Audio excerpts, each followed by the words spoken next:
Me, the PNG of Power, Elias Storm. Ladies and gentlemen, welcome to Overdrive.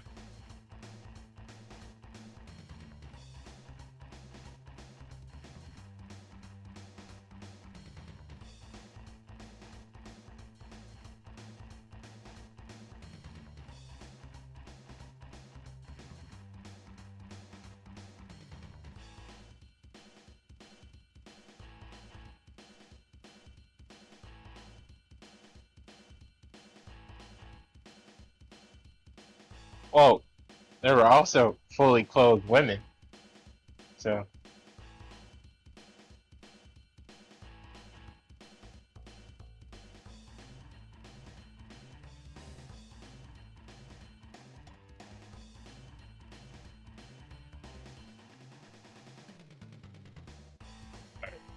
I'll give you your apology in red Sharpie on maroon coloring paper, and it'll say, "I'm sorry that you're lazy."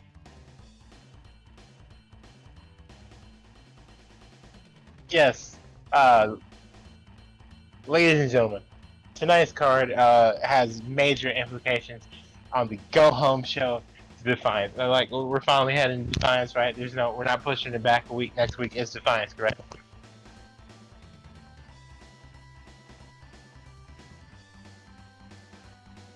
Okay. With that being said, next week is Defiance week. So, ladies and gentlemen, we've got matches suggesting that Defiance matters. So, first up tonight, we've got the women's real tag talk. I just team. realized my fucking microphone was muted. I don't know how that happened, but now it just looked like a PNG was just talking to himself on screen. I hope you're happy. Look at you being unprepared. All right, like I was saying, It wasn't ladies and muted when I gentlemen, closed the program last night. That's not my fault. I'm sorry for the technical difficulties. I've just been talking to myself apparently. But tonight we've got the women's tag team championship match. We've got Asuka with Charlotte in her corner of the Odd Couple taking on Candice LeRae with Indy Hartwell and hers of The Way.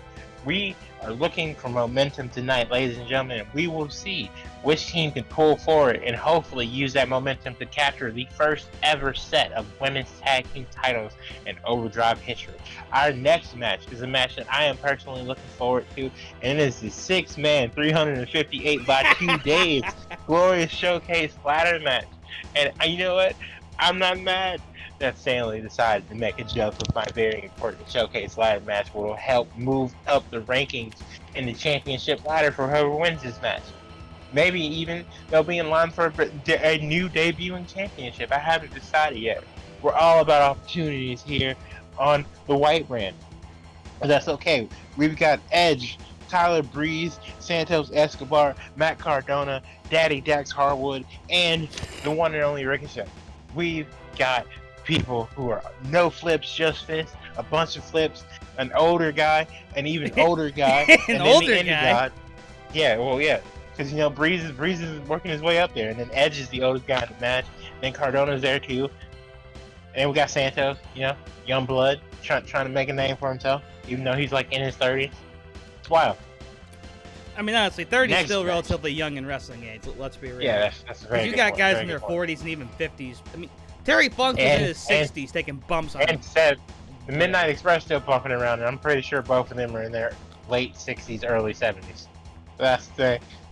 Next up, we've got match number 3 in the best of 7. We've got Chad Gable down 0-2, looking to pick up a win in an international rules match, aka 2 out of 3 falls.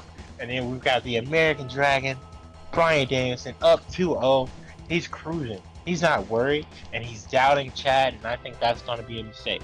In our next match, we've got women's tag teams action. We've got Toxic Attraction taking on Jamie Hayter, and oh wow, this graphic is incorrect, sir, and I did not notice. Don't worry, I fixed it for the I fixed it for the broadcast. All right. Okay. Well, we've got Jordan Grace and Bianca Belair taking on 2/3 of Toxic Attraction.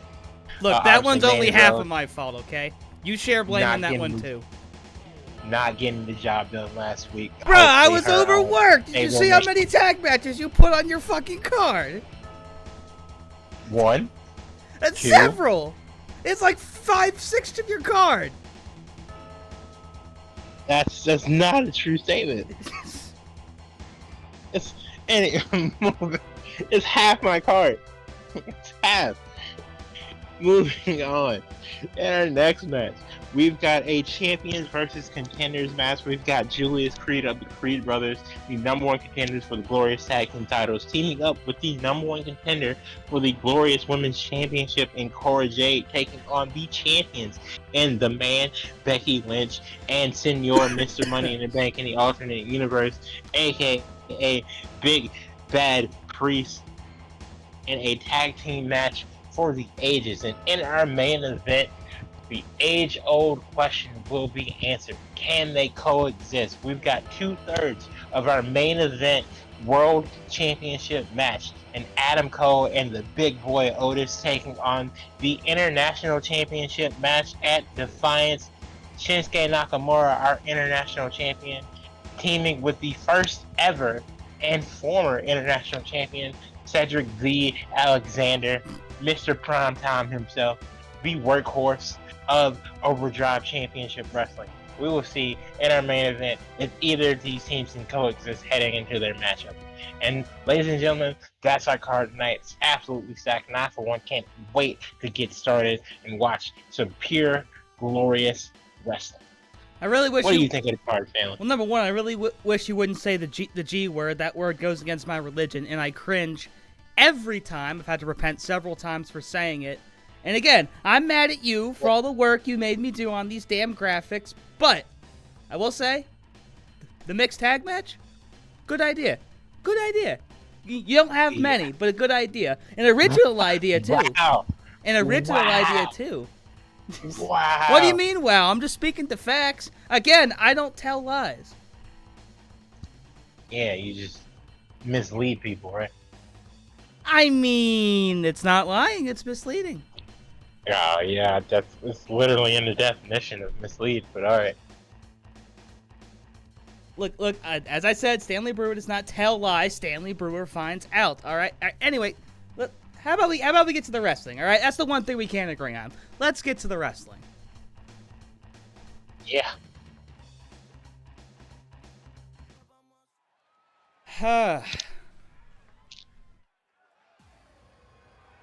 Alrighty, so finally you managed to book a tag match where you actually, or not a tag match, but you finally booked a match that have members of both teams in the championship round facing off against each other. Who do you got in this?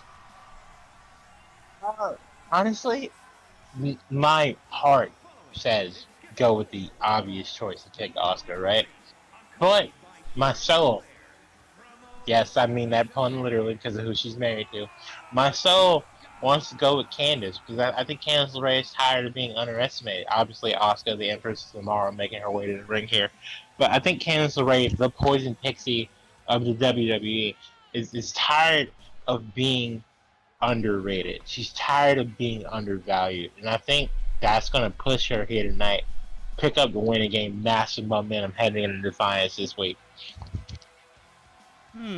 Interesting. Now, I will say, I know Asuka's had at least a little bit of single success here in Overdrive, but I don't think I've seen Candice wrestle outside of a tag team match.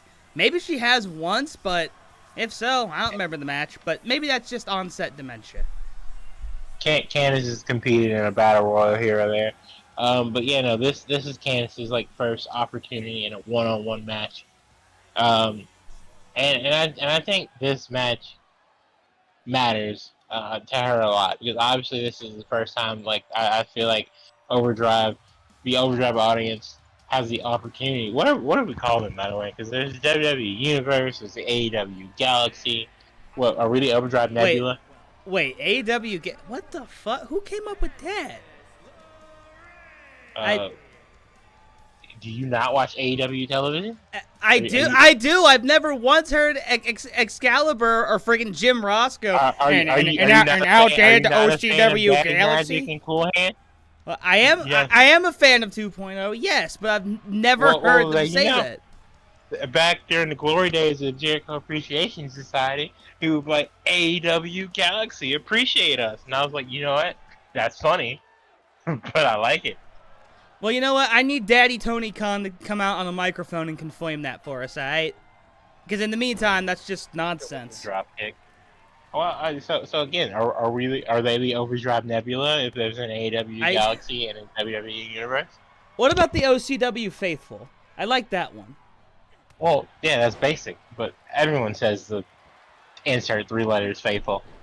The ECW Faithful, the AEW Faithful, the WCW Faithful, the WWE Faithful. That's the ROH Faithful. That's established. That's the thing. That's a wrestling term. But I mean, we could go with Nebula for right now because I can't really think of anything different. You know, I didn't get a lot of sleep because I was too busy putting together your graphics. Anyway, Asuka locking an armbar in the middle of the ring. Act like your graphics are also a lot. Oh wait, no, you booked a tournament, so you just had to put shit together and swap pictures out. I'm sorry, I'm trying to be creative over here. What do you mean creative? You don't do a single solitary thumbnail. I'm the one that does all of them because the graphics team is me, myself, and I. Meanwhile, Indy producing a chair. She just tried to distract Asuka a little bit, and the referee saying, "No, get that shit out the ring." Good referee. Protect the sanctity of that squared circle. Asuka planting Candace. Cover. You're supposed to cover the match. I don't do graphics because it's not my job. I'm a PNG. What am I going to edit with? Hands? I don't have hands. I thought you had tentacles. Right? You can articulate with those. Have you ever tried typing with tentacles? No, but I imagine you just do it one key at a time. And Indy Hartwell has been a major factor in this match already. And quite honestly, ever tried grasping something with suction cups and trying to move it? No, because I'm not whatever the hell you are. All right, cool. I am the PNG of power. That's all you need to know. And anyways, an interesting point is that, you know, when you look at a team like Asuka and Charlotte has pretty much turned on every single tag partner she has ever had, and that has not happened with Asuka yet. Granted, the two have not lost as a tag team here in OCW, but if I'm Asuka, you know, I gotta put eyes in the back of my head because I feel like one loss or one bad enough loss, and Charlotte could absolutely snap in an instant. Meanwhile, you look at, you know, Indy and Candice right here, and they just have this. They're in sync. They have this chemistry. Obviously, they were at one point kind of a family together. But you see Indy, you know, jumping up on the apron and getting involved. But Charlotte's just kind of standing there, menacingly. I get that reference. Yeah, no, but the way it isn't just kind of a family. They are a family, you know. Well, Asuka's got something locked in, middle of the ring. Oh, Asuka lock. In the middle of the ring, is Candice going to tap? This would be a quick match. Candice still fighting. Ooh, and the Poison Pixie breaks out of it. That's that veteran presence by the Poison Pixie. Just knowing tapping out in the middle of the ring is not the move. Being able to break out of that, 3 years of experience on the indies, obviously. Yep. But one of the arm drag Johnny on that too. Massive and impact. Candice adopted Indy Hartwell. They adopted Austin Theory into their family. They helped train them. They helped make them better competitors. And obviously, Theory has gone on to do massive things in his solo career, being a 2-time United States champion and a former Mr. Money in the Bank. Indy being a former women's tag champ and NXT women's champion.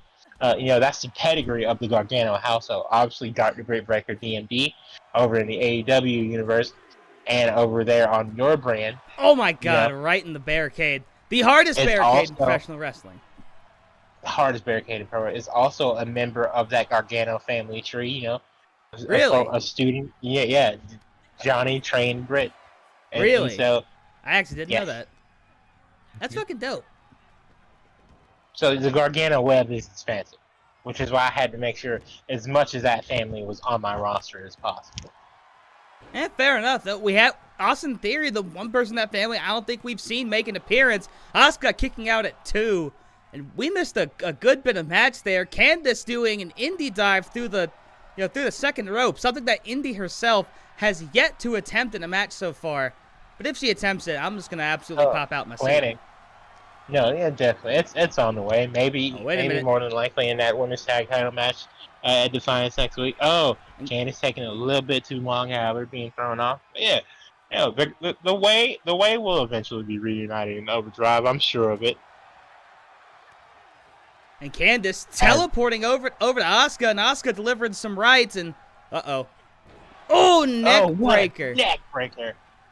Actually breaking the neck on the shoulder. Asuka. What's the Empress thinking? What's she thinking? Oh, what a spine buster there. Definitely a unique variation of the move there. Of course, these two Asuka looking for the top rope, maybe. These two women battling for momentum, and OCW Defiance, a top rope elbow drop. That might have crushed a rib. That could be it. 1, 2, no! No, not enough. Again, Indy's been trained by one of the best women possible. Candice LeRae is used to fighting not only women, but men as well, having absolute battles with the likes of canceled superstar Joey Ryan, Apollo Crews, Roderick Strong, even Cedric Alexander. I remember seeing her eat a mean-ass. Oh, God. Roundhouse kick. But wait a minute. And Indy, another distraction. Candice is going to have time to recover. Does she go for something?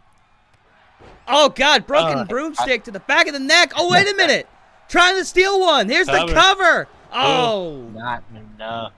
Not enough to put away a multi-time women's champion and former holder of one of the longest streaks in professional wrestling in the Empress of Tomorrow. But Candice LeRae giving Asuka everything she has in our opening matchup. Oh, wait, what are they thinking here? Gonna do a little top rope dancing. Ooh! What a swinging neck breaker. That could be it. There, covering both legs, too. Ooh. Not enough. Asuka again. But like I was saying earlier, Candice LeRae is one of the toughest women I know. Obviously, I've seen her eat many lumbar checks on the independent, saying Cedric Alexander, a very favorite opponent of hers. Oh, wait a minute. Charlotte getting involved now. Charlotte's sticking up for a tag partner. Making her present now. And what's Asuka going to do to capitalize? Maybe a roll-up. No, wait! No. Asuka lock! Asuka lock. Close to the ropes. Ladies and gentlemen. And Candice going to tap. Yes, she does! And unfortunately, Candice falls victim to one of the oldest tricks in the book, the manager's distraction. But, Candice LeRae has nothing to be ashamed of. They put on an absolutely massive performance. Uncle Dave's pigeon just knocked on my window. They don't knock. Like, they tap. They'll tap with their beaks. Yeah, they have beaks. But that's not a knock. A knock is when you fucking, swing your fist and hit it against something. Okay, cool. Alright. Okay. Yeah, alright, cool. Well, here's some birdseed. Thank you. Alright, and unfolding. And 4 stars from Diesel Dave, ladies and gentlemen. Absolutely phenomenal match by these veteran women of the industry. I will say, though... Stanley, your thoughts on that match? Well, I will say, what I found interesting, again, Indy Hartwell was involved in that match pretty much from the get-go. But Charlotte, possibly that veteran instinct, she picked her moment, and at the right time, got up, stuck up for her partner, said a few words to Candice, allowing Asuka to lock in the Asuka lock and win the match. So the Odd Couple, thanks to that perfectly timed distraction, they had the momentum going into the first ever Women's Tag Team Championship match at Defiance. And, as I said, I questioned Charlotte earlier in the match, but at least right there, showing her loyalty to her current tag partner. Yeah, again, the Odd Couple have been tag team champions before. It's probably one of the most neutral breakups I've seen out of the Charlotte Flair camp. And I want to say, honestly, Asuka was the one who kind of pursued breaking up that tag team in the first place during that era where Charlotte was randomly feuding with Lacey Evans before she claimed Ric Flair was the father of her baby. What a weird time to be alive. We don't talk about that anymore. Those were dark days. R.I.P. to Lacey Evans' WWE career. I heard she's doing spicy fans on the interweb now. Makes sense. Does she do any in the military camo? I have no idea. I haven't seen anything. You're a better man than me. Anyways, I think we need to get on to our next match. Yes, the next match is, again, the glorious 358 by 2 days ladder match, ladies and gentlemen. There's been rumors of maybe a new championship debuting here on the White brand. I will not neither confirm or deny said rumors, but winning this ladder match is definitely a must for all the men in this match because it not only does it mean gaining momentum, but it also means climbing the championship rankings in Overdrive. As the rated R superstar, the Hall of Famer, the legend, Edge makes his way to the ring first here tonight. Now, he's coming off an absolute classic with a former rival of his in Jeff Hardy. These two, despite their older ages, took themselves to the limit a couple of weeks ago. And Edge showing that, once again, that age is just a number. This guy, even right now, still putting up some of the best matches of his career. Absolutely. And, having the rated R superstar here on the White brand, it's such an honor and a blessing because not only is he, a pivotal performer here on my roster, obviously putting on some of the best matches we've seen from him in some time, but he's also a great locker room leader, and he's, inspiring to you. I saw him backstage a couple weeks ago talking to the Creed brothers after their championship, qualifier match, and they won that match, and now they're the number one contenders. He was just discussing with them, talking about the good old days with him and Christian being tag team champions. And I think the Creed brothers were able to pick up a lot from that. As another Canadian makes their way to the ring here, one half of Team Canada, actually, and Tyler Breeze, the former NXT Tag Team Champion. You really do have an affinity for those Maple Leaf motherfuckers, don't you? I love Canada. I mean, who doesn't? I mean, who doesn't? Except for maybe France. Yeah, probably. Even then, France still has land in Canada when you really think about it hard enough. Montreal. Shout out to the Quebecians. Well, I was thinking about Quebec itself. Really good place. Cold as fuck, but really good place. A lot of sledding, a lot of people in 7 layers of clothes, but a lot of fun. Good humored. Yeah, good there's food. a Tim Hortons there that's really, really dope. Shout out Tim Hortons. May or may not have been there. I honestly cannot tell you. It's been years, and the money ran dry. Couldn't take fancy vacations anymore. No. The lawsuit really hit Brewer and Company very hard. We had to solve. We're coming back. But look at you now. You own a wrestling promotion. Yeah, no, exactly. And you know what? The lawsuits got dismissed, so we're doing good. Yeah. As the Prince of Cuteville, posing with the selfie stick, very reminiscent of guys like Tetsuya Naito and Andrade El Idolo, working the ropes and everything. There's a lot of good-looking guys in wrestling, but dare I say, Tyler Breeze, one of the best-looking guys.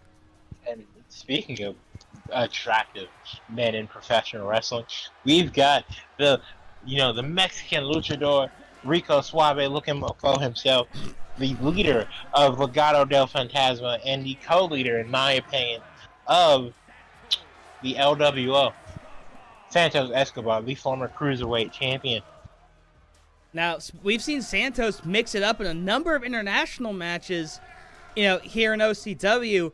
But, again, like a lot of people, he's one of those people he's searching for a win. He's searching for any bit of momentum that he can. And he's seen guys, guys like Otis, guys like Moose, guys who got an opportunity, won a match, got some momentum, and kept that momentum going. And Santos, absolutely, I think, is one of those guys. He's looking for that momentum-building win. And maybe, just maybe, he could take to the skies tonight and claim victory on top of the ladder. I don't know. This is very, very high possibility. But to Santos' credit, most of Santos' matches have been multi-man matches. Which, to his credit, he's been in a lot of great work. But, in multi-man matches, a lot of unexpected stuff can happen. And unfortunately, he's kind of been on the outside looking in. Santos hasn't really eaten a lot of pins directly. He's just been involved in losing situations by not being the guy to win that match. So I don't have any doubt in my mind at all that once Santos gets the opportunity to be in some more singles matches, which I have plans for in the future, he'll definitely be able to take advantage of that and climb his way to the top. Speaking of guy climbing way to the top, the indie god and Mr. Internet champion himself, Matt Not Hardy. my internet champion. He's my internet champion. My internet champion is Sheamus. He's won the belt twice now. Okay. Well, as far as I know, that there is one internet championship, the internet championship, and it is currently in the hands of Matt Cardona. So maybe at Survivor Series, we settle who is the greatest internet champion, I should say, of all time. Whoever on your roster at the time here can take on the current reigning, defending, and undisputed internet champion Matt Cardona, the Indie Death Guy. Perhaps, come to my office later. We will discuss. And meanwhile, here's one half of the Living Legends. One of the best porn stashes in the wrestling business today, Mr. Daddy Dax Hardwood himself. Now, FTR, have we even seen them wrestle a proper tag match? Maybe we once. Have. FTR challenged for the tag team championships and lost. Oh, that's right, yeah. In the steel cage. Indeed, we've seen FTR. FTR, honestly, believe it or not, ladies and gentlemen, have been cornerstones for this brand. Not only as a tag team, but as singles competitors. They've been in. I think combined, they've probably been in like fifth most matches here on Overdrive Glory. And I'm proud of them for that. They're workhorses. It doesn't matter what you give them or what they do. They're always working. And these guys could literally be anywhere in the world right now, and they'd probably be tag team champions in that promotion. They said, you know what? This is a new company. We want to build it from the ground up. We want to be the guys who set the standard here in Overdrive, and I appreciate that. And I can definitely see them being Overdrive glorious tag team champions in the near future. And honestly, though, the state of those tag team championships right now, Judgment Day's had those things in a friggin' death grip. You know, that they won it by, you know, I guess you would say less than fortunate circumstances at Wrestle Mayhem, but since then, they've stepped up in every match that they've had to battle, and they've held on to those championships no problem. Absolutely. As Ricochet is making his way here, another guy who's kind of trying to find his way, a one half of one and glory with Keith Lee, the Limitless One. They picked up some momentum back and forth. Keith Lee losing to Otis. Ricochet, kind of finding his footing still. This is the first match he's been in a couple weeks, but I think Ricochet had the opportunity. But yeah, I'm so proud of Judgment Day. When I drafted those guys in the fourth round, I felt like they were kind of a sleeper pick because the fourth round was kind of around where we decided to open the draft a little bit and add some guys into it. And it's unfortunate that Finn and Damian fell so far, but I'm glad I was able to honestly. Go ahead. Make a big of a steal as it was in the fourth round. Well, and at that point, I had already drafted Rhea, right? Rhea was one of my highest female draft picks. So, I mean, I drafted Rhea on her own. I didn't really care about the rest of the Judgment Day. I just wanted Rhea because I already knew I had, teams like the Elite, and there are some other teams trying to make their own headway, over on the Orange brand. So, I guess, quite frankly, I just didn't care about Judgment Day at that point in time. So, hey, good for you. You have a successful tag team due to me. You're welcome. Don't say I never did nothing for you. The condescension is crazy. I have a phenomenal singles competitor in one half of Alpha Academy who may be world champion by the end of the month. Thanks to me. But yeah, I'm still pissed you took them from me, by the way. But hey. Yeah, I can't lie with results. I'm glad that the big boy Otis has gotten where he's gotten. Oh my God!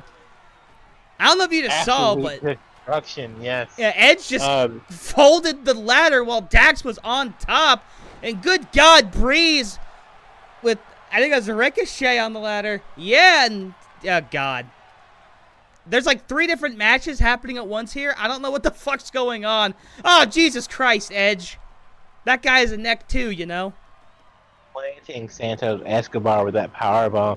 Honestly, with these multi-man matches, sometimes I just kind of like let these guys work. I get to sit back and watch as a fan. Calling commentary for 6 different fights is a lot. Oh my! There's so many. Oh, what the Frankensteiner there? Jesus Christ! And honestly, Ricochet's the second person to climb the ladder, and Dax says, "Fuck your ladder."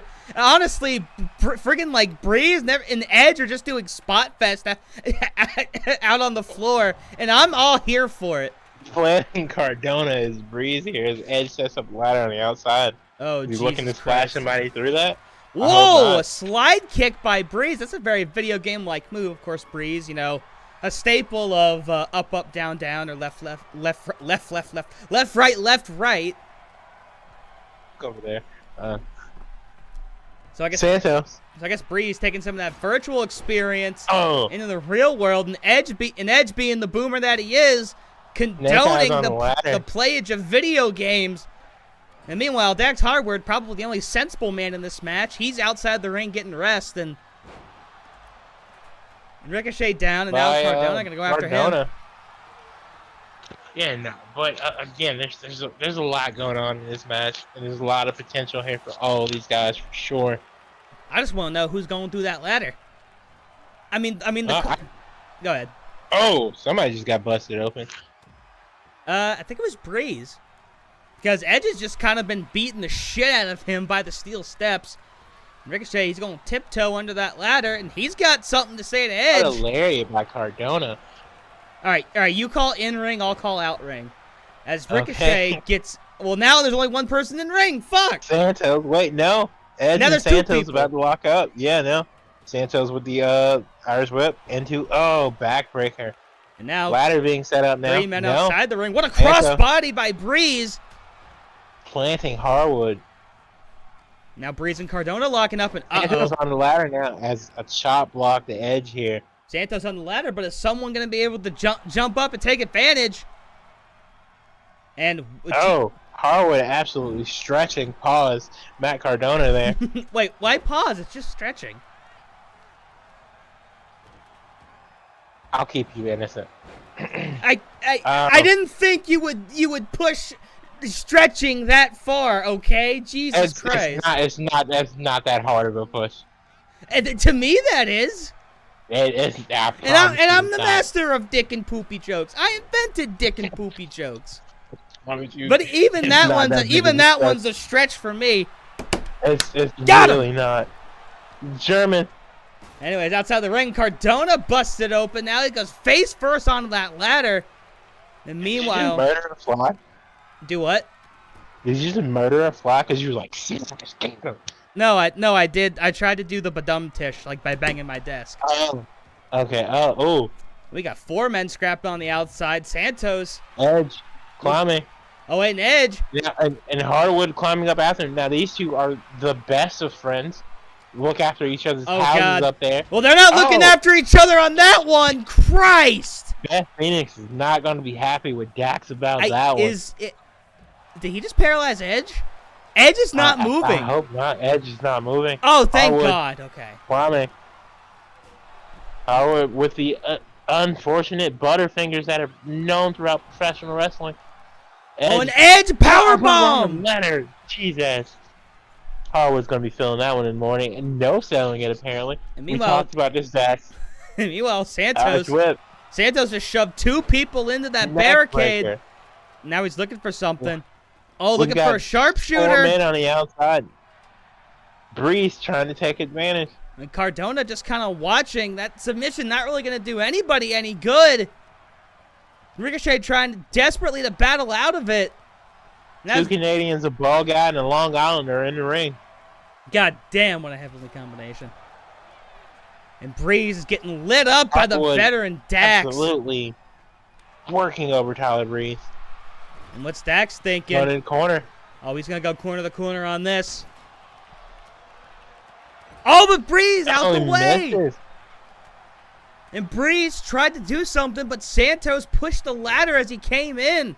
And that allows Dax to get back on top. And, oh, God. Oh, Ricochet and Cardona. Oh, no. All 6 men are back in the ring for the first time in like 4 minutes.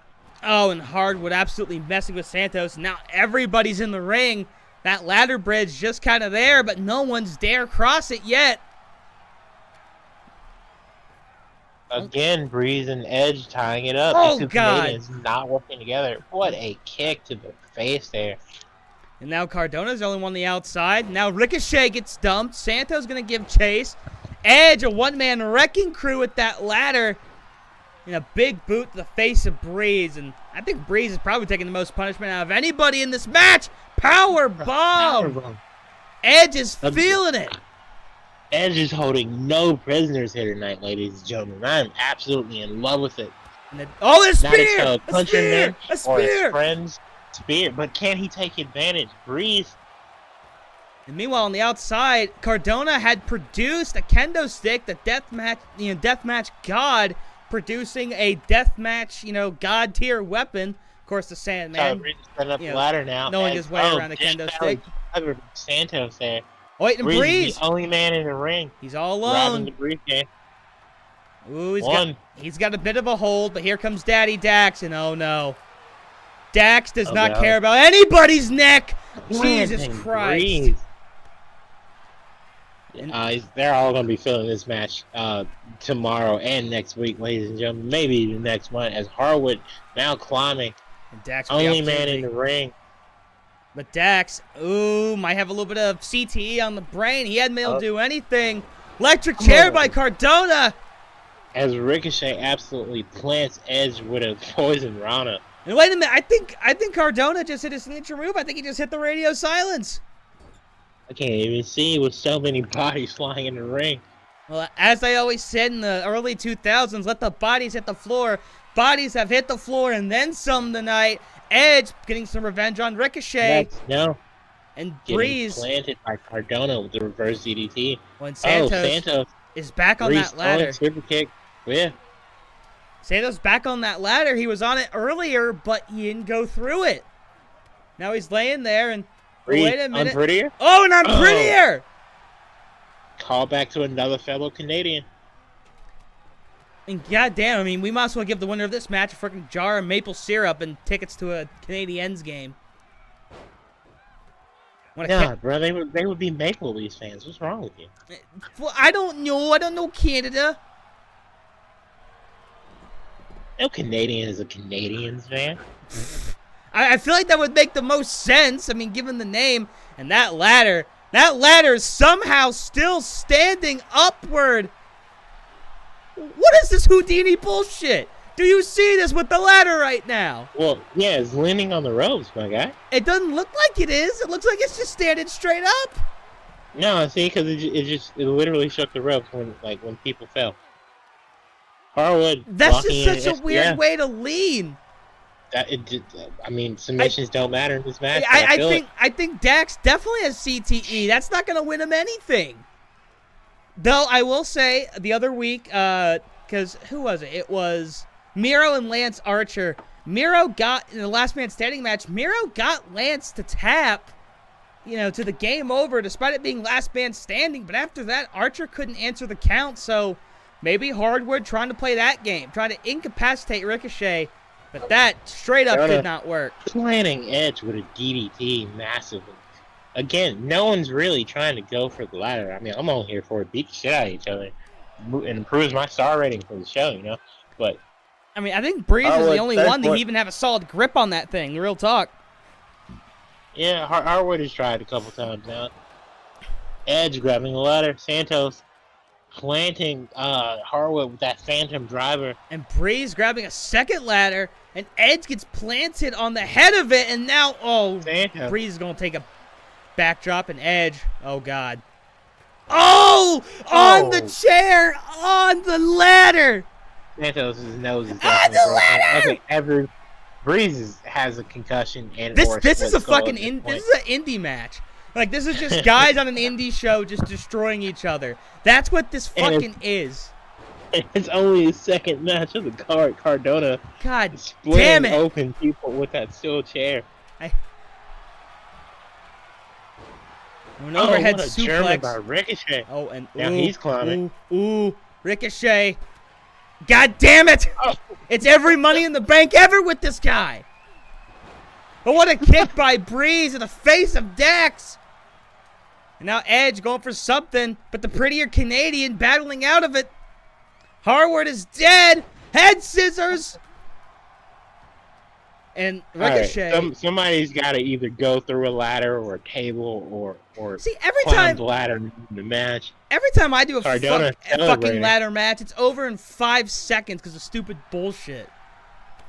This one's lasting as long as a fucking tag match.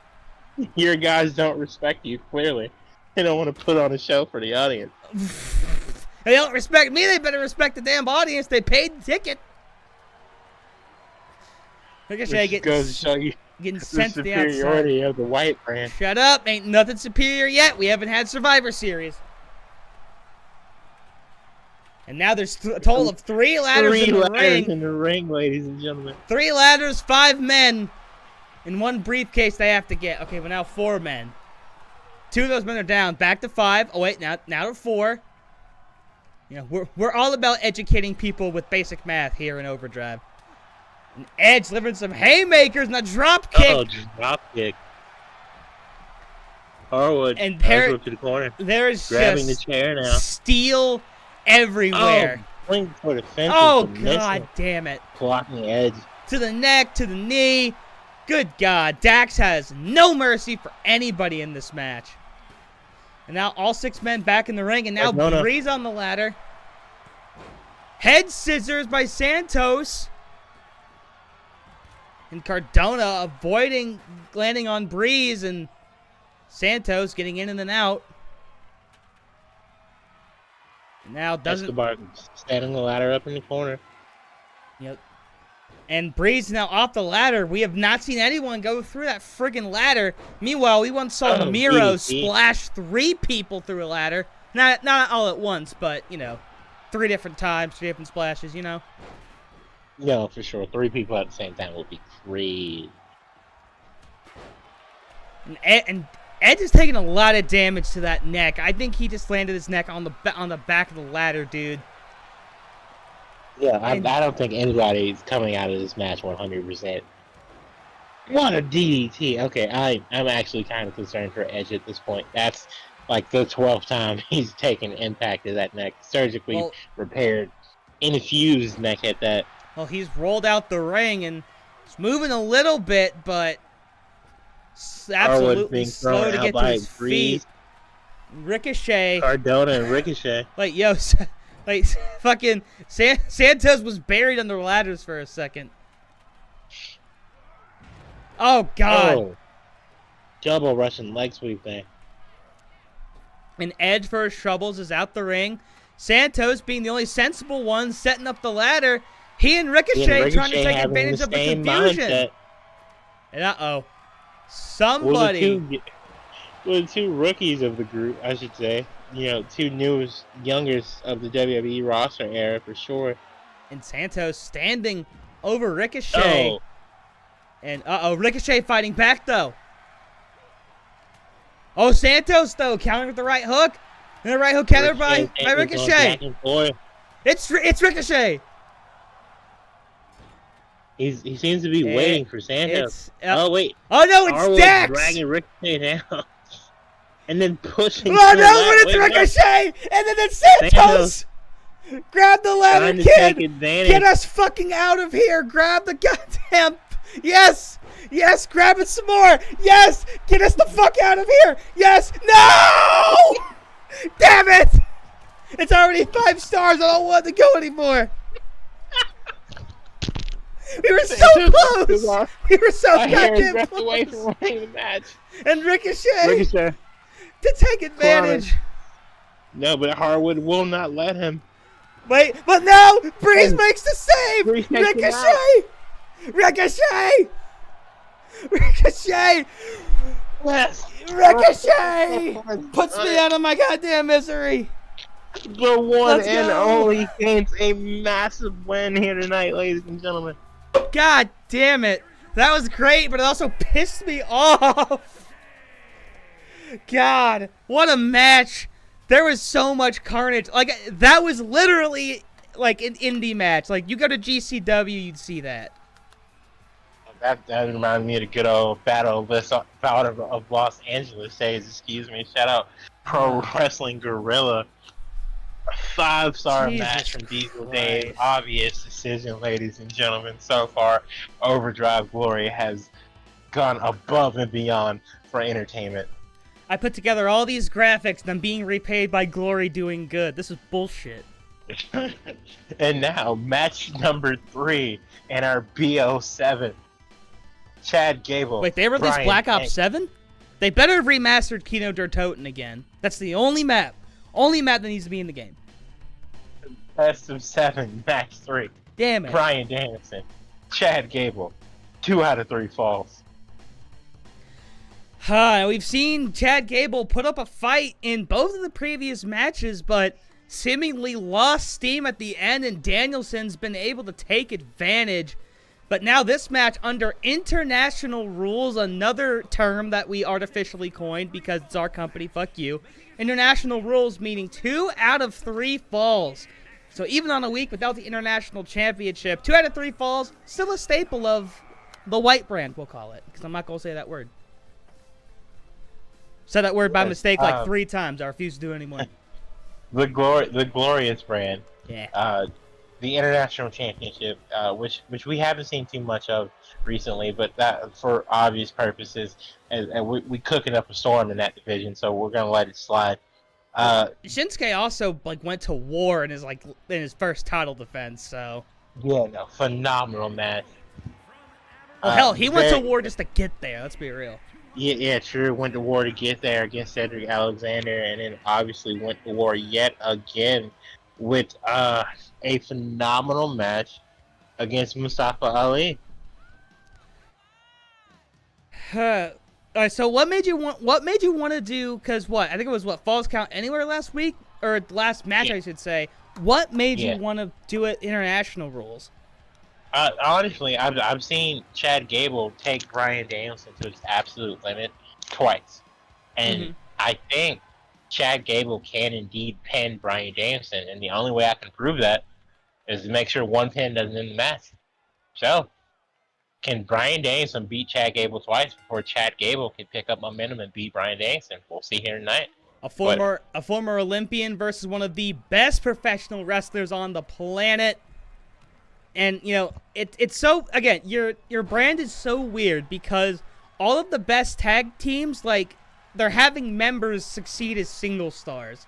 It's the strangest thing. Oh, yeah, because I feel like you should be able to do both. I mean, I agree. I just didn't think it would happen this fast, but, Otis is literally battling for the top prize at the pay-per-view.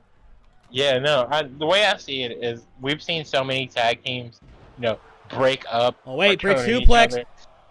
Oh wait a second. Oh, what a 2 count. Like I was saying, we've seen so many tag teams break up or turn on each other just to be singles competitors, and for the first time in a very long time, we saw the New Day say, no, we don't need to do that. We saw Big E kind of step away, but and become Intercontinental Champion, but they were still friends. We saw Kofi Mania happen, and we saw the New Day as a tag team ensure that Kofi had that Mania match in the first place. So I took that to heart. You don't have to betray your friend to get success here in Glory. And I think American Alpha is the best case of that currently. Otis may be world champion by the end of the month. And if that's the case, he's already stated on multiple occasions that Chad Gable not only will be his first opponent, but they still have plans to be glorious tag team champions. And again, Chad Gable working Daniel Bryan right now. Now Gable off to a hot start, but that kip up immediately, the kick by Gable. Count of 5 by the referee, by the way. And Danielson going to get back in. Of course, Danielson, even when he's unleashed more of a cockier side, he's always been one to respect the rules of the squared circle. And what a way to lock in an armbar! This could lead to the first fall very quickly. Nah, Gable's gonna fight out of that. Yeah, and obviously Bryan Danielson, one of the best professional wrestlers on the planet. But I recently saw Chad Gable, in the gym, putting up numbers, drinking his Gatorade, taking his energy boosters, just like in 2K. So hopefully, saying his vitamins and drinking his prayers. Yeah. A bunch of exercise and a bunch of juice, just like Vegeta. What the fuck? And hopefully that boost, can put him over the edge here. If the powers that be made sure to do that. Well, the powers that be did make sure that Gable's hard work is being reflected. They did indeed do that. But Gable eating the first fall by, I don't even know what the hell, Danielson hit. But once again, Chad Gable already in the 2-0 deficit, now in a 1-0 deficit to start this match after such a hot start. Danielson absolutely working over Chad Gable here. He's stunned. Will we see a running knee? And I don't think he quite had the distance for it, gonna be honest, but we are getting some kicks. Getting some kicks, and there's the knee to the face. But Danielson not putting it away quite yet. He might have the opportunity to. Oh, wait! Oh, the lapel lock. This could be it. Is Gable going to fade? Is Gable going to fade? He'd go down 3-0. He's in the middle of the ring. Chad. Referee's got a great view of this. Do it for your kids, Chad. Don't let Danielson say fuck them kids. Oh! Gable fights out. Gable. All right, what's he thinking? Well, whatever he was thinking, he gets intercepted. Another label lock. Into the label lock. Bryan Danielson is the best technical wrestler. Oh my God! And that that was the cleanest sweep I've ever seen. Jesus Gable Christ! Goes down 3-0, ladies and gentlemen. Jesus Christ! That was something.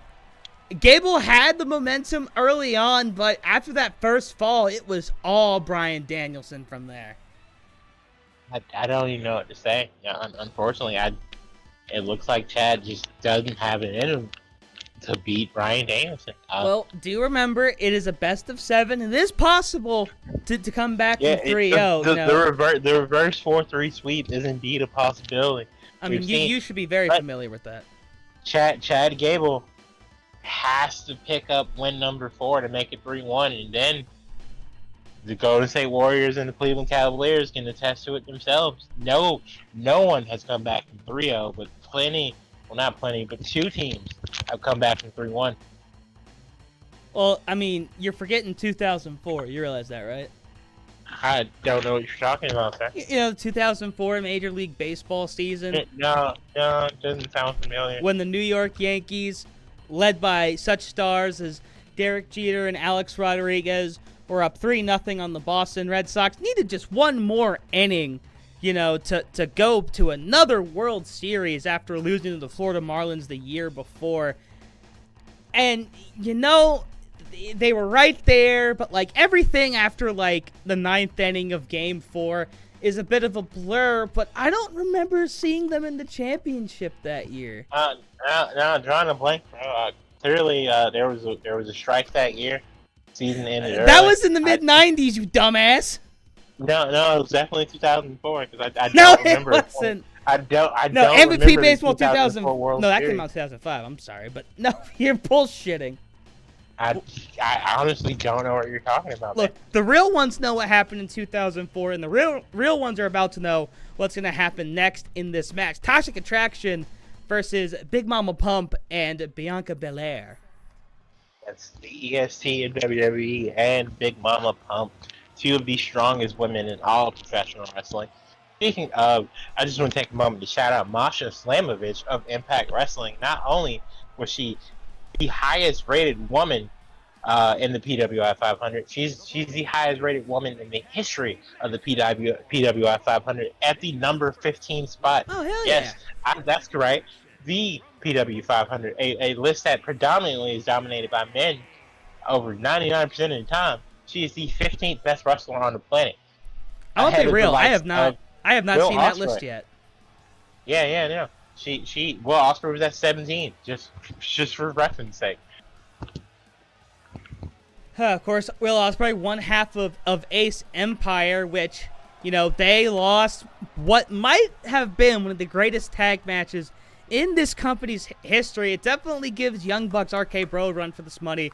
When they faced off against Top Flight a couple of weeks ago, and even though Ace Empire ended up in the losing column, they're going to be watching that match at Defiance very, very, very closely.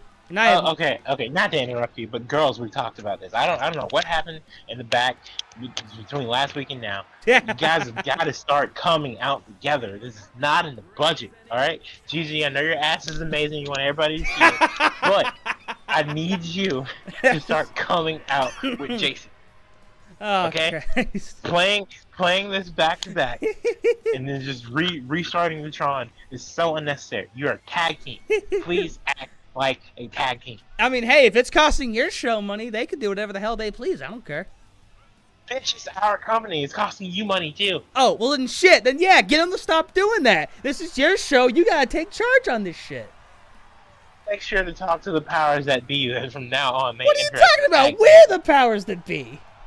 Okay, cool. But we have a department that's over Titantrons and interests. That's not us. That's Gus. Alright? So I'm God damn it, Gus! Alright, cool. I didn't want to put Gus out there since you want to get dick. Listen, sometimes people need to be name dropped. That's how we hold them accountable. Alright, cool. Gus, fix this next week or you're fired. Well, not next week because that's Defiance. Fix this in 2 weeks or you're fired. But wait, if he doesn't fix it by next week, it's broken for the pay-per-view, though. Well, Toxic Attraction's not going to be at the pay-per-view. Okay, fair enough. But why did you book this match then, out of curiosity? Alright, cool. Because we got to set up the women's tag team division. Alright, cool. Toxic Attraction is a tag team. Bianca and Jordan are singles competitors who are looking to prove themselves. Tag team match. If they win, tag team title match. And then if they win that, the world is theirs. And be like, alright, look, triple threat match. If we get pinned, then the champion can choose a partner next week and then face us for the tag titles. If they win, alright, cool, double champ. Well, now, what I find odd is that both Jordan and Bianca, they were in that women's tag tournament, but they wrestled on separate teams. You know, of course, Jordan, she was with Becky Lynch in that first round matchup, just after getting crushed by Becky Lynch for that women's championship. And so this is a very strange pairing, but this might be legitimately one of the, literally most powerful pairings, in all of OCW. The amount of power between Jordan Grace and Bianca Belair combined, I mean, that's overpowered, my friend. You're a little young, when it comes to the wrestling game, so I don't know if you remember the tag team that was the Divas of Doom and Beth Phoenix and Prime Natalia Neidhart. I do not. That's what I'm trying to encapsulate. Wait, so did she actually go by Natalia Neidhart back then? Because I thought Divas only got the one name. No, Natty was Natty Neidhart back then. Okay, I really wasn't sure which part of the Hart Foundation she was actually related to. Real talk. I just knew she had ties to it. She's Brett's niece and Jim's daughter. Okay, I mean I knew they're obviously given they have the same intro riff to their theme songs. I always knew that she was a Hart in some way, shape, or form. Yeah, Tyson Kidd, her husband, is the last ever student of the dungeon. R.I.P. R.I.P. the dungeon. R.I.P. Stu Hart. R.I.P. 0-2. R.I.P. Tyson's career. R.I.P. Tyson's career. Fucking Samoa Joe. Meanwhile, Bianca gonna go up to the top rope. We don't see Samoa Joe do that often. What a splash! Samoa Joe would have walked away from that. Joe's got a title match soon. You got a title match might be this very minute, actually, which if you're watching OCW, thank you very, very much. If you're watching the replay, thank you very, very much as well. Because hey, 7 o'clock. Joe just started. They're gonna put the AEW title match first, right? They did that at Forbidden Door, but that was also Forbidden Door. Danielson Okada was the main event. So yeah, well, they're not WWE. There's no way they put their main title on first. I mean, well, I think Gigi Dolan just got killed. I think Jordan Grace just killed her. Oh, powerbomb. And Jordan Grace is about to kill JC Jane. Oh God! Into the hardest barricade in professional wrestling. You could hear that. Oh Jesus Christ, Jordan! I know you're mad. That's not a way to take out your anger. Use a chair too. Yeah. Jordan obviously didn't have the freshest start here in Overdrive. Obviously losing to Becky. And then losing crushing that fashion. Yeah. Which is wild because the score for that match did not tell the tape. Jordan was definitely giving as good as she got, but Becky was able to, get several pins in rapid succession just off of the stress of that match. It was at least 2 pins and one late submission within the final minute and a half, I want to say. Right, which kind of put it over the top. Jordan definitely tried to make that rally. It ended 6-4. No, I think that was Becky Shayna because Jordan. It was Becky Shayna. Yeah, because Jordan Becky was 5 or 6 to 1 or 2. It was not pretty. True. Oh, leapfrog. but again, just in saying that, spine buster by Belair. You could see just the anger, the ferociousness of Grace, and then meanwhile she's with Bianca Belair, who just is a powerhouse of an athlete. I mean, this is quite a pairing, I will say. And oh goodness, Gigi got a lot of height on that. And honestly, I think Jordan needed that anger. I think she needed to get back to she needs to stop posing. Who's known for being able to beat the shit out of dudes. Being the first ever digital media champion. She lost that title to Matt Cardona, obviously, but they went to war for that championship. So I think Jordan needed to remind herself that if she can beat up a 225-pound indie death god, then women ranging from 105 to 210 or nothing. Not that these women aren't obviously tremendous athletes, but again, Matt Cardona is a former NWA World Champion, one of the most prestigious World Championships in the history of professional wrestling. And she can take a guy like that to his limit. I don't think anything can stop her. Meanwhile, JC Jane was starting to get in some offense, but Jordan might have just taken her. Nope. Again, ladies. Celebrating gets you nowhere. Well. Celebrating gets you absolutely nowhere here and Overdrive. It's a curse, honestly. Only do it if you're alone in the ring. That's when you're supposed to do it. That, or if you're up 4-0 in an Iron Man match. Or that. And this ain't no Iron Man match. This is, well, I was gonna say man match, but Becky's not here. There's not really any iron to it. Meanwhile, gotta sit down. Neckbreaker. And right by the ropes. I'm not sure what Jordan was thinking there. I think that was a power move, Stanley. And a kick to lower midsection to JC. Uh-oh! Oh! And again, right in the... if she's sending a message, she's sending a lot of messages at the expense of a pin. But JC Jane has been manhandled 2 times over right in front of her tag partner. And yet somehow still finding that fighting spirit. If she wins off of this, I was going to... Okay. No, kick out at 1. Nowhere near enough. Jordan Grace just absolutely decided to showcase her power here. It may be an attempt to try and get back to that #1 contender spot currently held by the Core Jade. But maybe the anger is getting to her a little bit, just because look at JC Jane making this comeback. Or maybe the anger left and it was replaced with pure glee, which is why she was celebrating. And glee, well, it's an enemy to thee. Or something like that. I don't know, I made that shit up. Anyway, JC dropped down. Delivers elbow. Yeah, back elbow to Jordan. And we haven't seen GD Dolan tag in quite a while. We thought she was dead earlier. But there she goes, getting in a little bit of offense. But can JC ride this momentum? Now she's going to tag into Gigi. And Gigi going to try to say GG's to Jordan Grace. Irish whip. Drop down. And up into a really cool looking arm drag, and then whipped on whatever the fuck that was. And Jordan gonna make her pay for it, taking her to the other side of the ring. Oh, smashing. Tag. Now we haven't seen Bianca in this match. Wait a minute. Broken broom handle. Broom handle on the arm, and Bianca looking for. Oh God. No. She didn't drop down with it. Cover though. One, 2, JC flying across the ring. Jordan though, at the very least, tried to make a difference. Nah. How dare you interrupt my pin? And meanwhile, Jordan's gonna help take care of Gigi, and look at this unity by Belair and Grace. And now Belair looking to fly 450. I mean, that's unnecessary because she's not a legal woman, but I feel it. Take her out of the equation. Now the transitive property transferred the anger to Bianca. She got pissed. That pin was broken up. But Gigi looking to fumble in the bag here. Oh no. Bianca. Oh Jesus Christ! On top of her tag partner. On top of her legs. Jordan. Ooh, but they might have just missed their window because now JC's, now she's back on the apron. Standing senton. Cover? No. Nah. More contact. Not it. Instead, she's going to tag in her partner. And the unity, I think, is going to give these guys the upper hand. But, oh, wait a minute.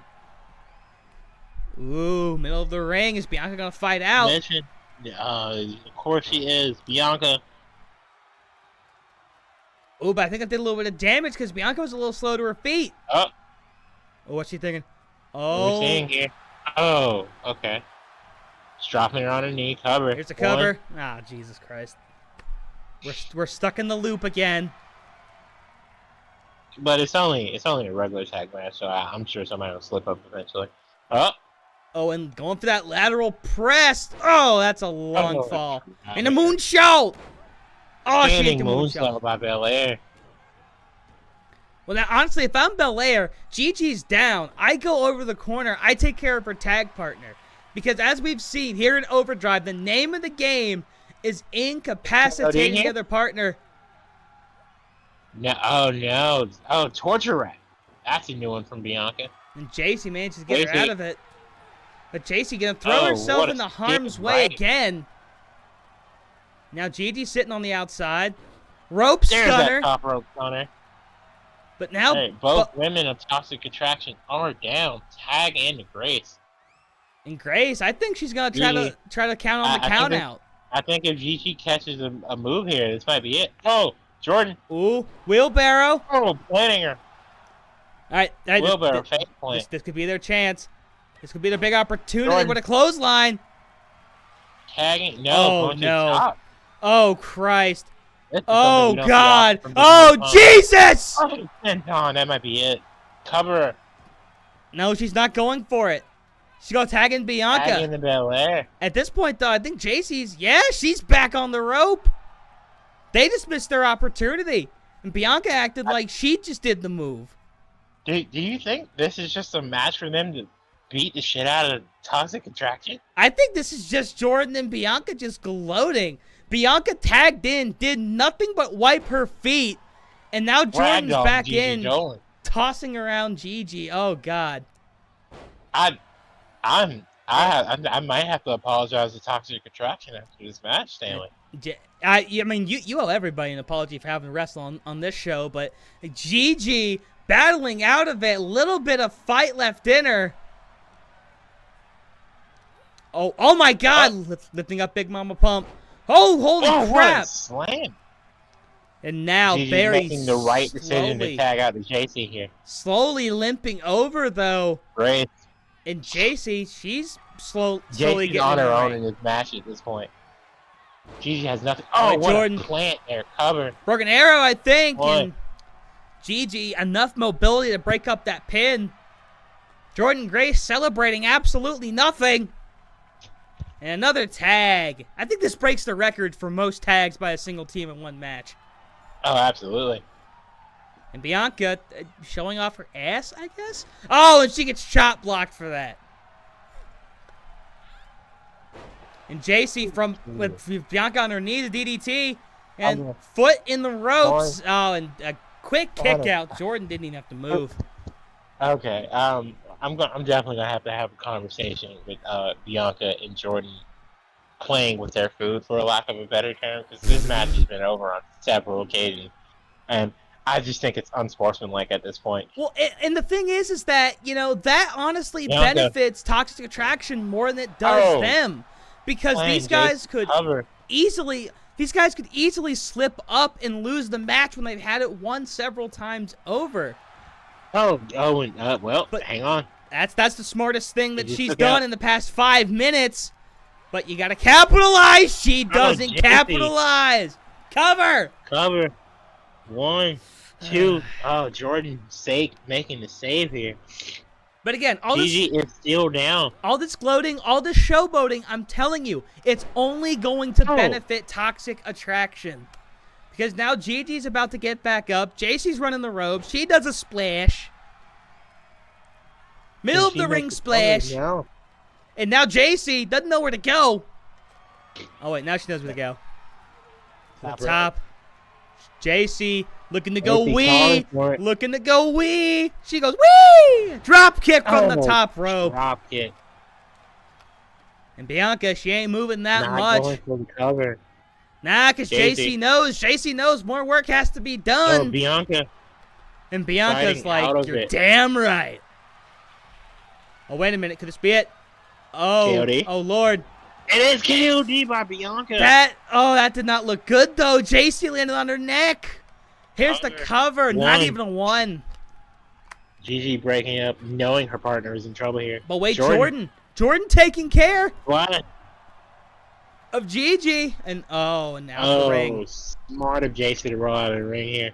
But wait, this is Bianca's Jordan chance. And Gigi tying it up on the other side of the ring. This might be the perfect opportunity for Bianca to finally end this match. But you gotta get back in the ring. You gotta get back in the ring. She could take the count out. They're wasting time. They're wasting time, Batman. Oh, sweat. Again, she might just be beating the shit out of JC for the count. Imagine the fucking Commissioner Gordon put up the bat signal, but Batman had to have a 5-minute cigarette break before hopping in the Batmobile. I'm gonna be honest. I would too. Wait a second. She's going wait a minute. Out here. Wait. 7. You might be right. JC's not getting up. Referee needs to keep counting. Wait, the referee's not counting. Count of 8. This could be it. JC's just 9. under her feet. She's got a sprint. This could be it. Oh, 10. Thank God. Jordan and Bianca. Wow. Show here. Oh my God. Just taking the count out victory. I don't know how I feel about this one, ladies and gentlemen. They played with their food so much, then didn't eat it and threw it in the trash. That is what just happened. But Bianca and Jordan with the victory tonight, and I don't care what Diesel Dave gets it. That was exhausting. Very impressive victory with a confusing ending, so I doubt it gets 5 stars. But it might get 4.5. We'll find out. Yes. Ladies and gentlemen, he's sucking your dick at this point. There's no way. 4.5 star match for the ladies. Or you're sucking his. Nothing wrong with that, but this I would never. I'm classy. Freddie Blassie? He's got to at least he's got to give me at least 5 stars on every pay-per-view match first. Well, at least you have standards, which, again, that match just felt like Jordan and Bianca just fucking around because they felt like they could. And Toxic Attraction almost stole it at a couple different points, but Bianca and Jordan picking up the win in their first match as a team together and doing it via count-out victory, something that even with international rules, possibly being in play, not that much for other matches, count-out victories are a rarity here in OCW. Yeah, no, sure. We've seen a couple, but it's definitely not many, which honestly I'm very happy about. Now, the second of our 3 tag team title matches tonight. Probably should have moved one of those up earlier, but hey, well, not tag title, but we like tag team matches. Wrestling. Oh, I mean, we do. In fact, meet with me after this. I want to talk about little, tag team open. If you catch my drift.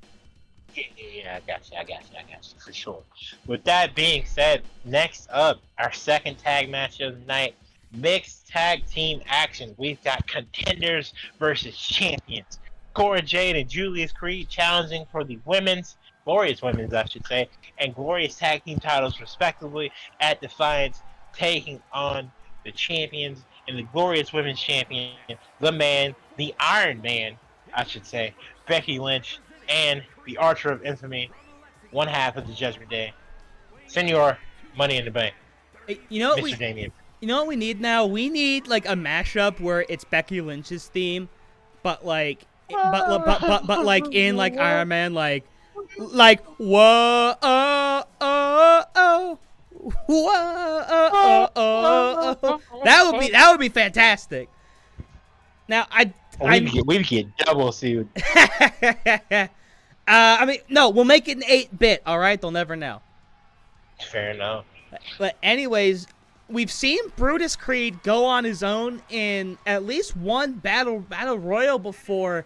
I don't know. Well, Julius isn't on his own, but with this being, a mixed tag match, it's essentially 2 singles matches kind of rolled into one.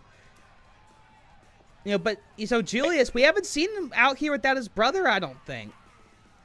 Maybe once, but It's all good, obviously, because Julius had just got a massive minor singles run in the alternate universe in NXT while his brother was out with an injury before they reunited and won their place back in NXT by defeating the Dyad, formerly known as Grizzled Young Veterans, who just recently got their release. Maybe we'll see them. They changed the names to the Dyad? Why? Grizzled Young Veterans was so cool. Well, they joined the cult thing with Joe Gacy and the Rock's daughter, Ava. Oh, gotcha. Yeah. So they gave the bald one but the eye contact that makes your eyeball wide or whatever. And then they were in a cult for a little bit, and now they're not in the cult because they got released. They asked for their release. Like then they didn't get it for a while. I was wondering what the fuck happened to them because especially in the final days of like Black and Gold, like had MSK not showed up, those guys probably would have won the Dusty Cup. Let's be real. Well, I believe that for sure. I 100%. But you got to make new talent happy. As the Archer is making his way to the ring, proudly carrying one half of those absolutely beautiful white strapped tag team titles. And of course, Damian, he's gonna match up, with his brother Finn Balor versus Julius and Brutus come next week, and look at Damian giving a little side eyeball to Julius as he raises his fist up to the sky. Now Cora Jade won a match last week to qualify for her match against Becky Lynch. Great match, triple threat match, and I mean, as we say, oftentimes just one good win can get you some momentum. And Cora Jade, I'm sure, wanting all the momentum in the world because she knows she's got a hell of a challenge, for her as she goes up against the now known as the Grand Slam man in an alternate universe. She's your current NXT Women's Champion, but more importantly, she is your white brand Women's Champion. Yes, the Iron Man. The women's champion of women's champions. Yeah. Becky Lynch. Defending her title consistently. 15 minutes at a time in absolute slobber knockers. Absolutely dominating. Jordynne Grace having a war of epic proportions with Shayna Baszler, and of course defending her title next week against Cora Jade. And we still, to my knowledge, have not been it's not been announced the kind of match Becky will be defending her title in. Because I told Becky it's her decision. So I'm very curious to see what she tells me. Obviously, we got to promote the match, so I need that information by Monday. But I'm excited. And we're gonna start off with Julius versus Damian. Of course, rules of a mixed tag match. If someone tags out to their partner, then that means that the corresponding gender has to tag in. And Damian flying nothing off springboard, flying nothing. And Julius, oh god! Oh, dropped over the top rope there. Okay, Julius is wrestling in sneakers. I fucking respect it. I absolutely fucking respect it.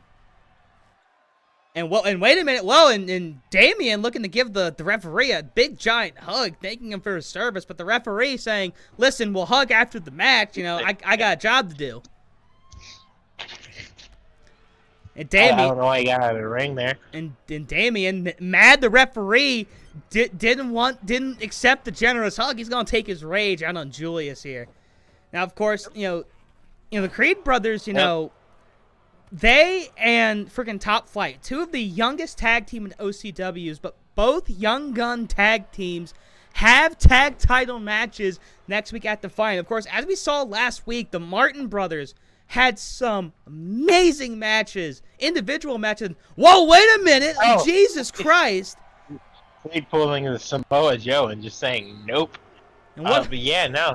Shout out to both Top Flight and the Creed brothers. And again, Darius and Dante, phenomenal matches last week against the likes of Rated RKO. Of course, Rated RK Bro, excuse me. Of course, Dante getting the win over Matt Riddle with a modified version of the RKO, the TFKO, as we very originally dubbed it. And Darius took Randy to the absolute limit. When Randy not hitting the RKO, but winning with his punt kick. Possibly. Hopefully, oh boy doesn't have a concussion. Randy, I think, was definitely trying to send a message with that, But either way, Top Flight, they had those matches first tag in here, and now Jade and Becky tying up for the first time ever. And Becky, she's looking to send a message of her own with that suplex. Floater suplex there. Well, I completely forgot what point of. Oh yeah. Well, I mean, I'm just saying. Okay, no, never mind.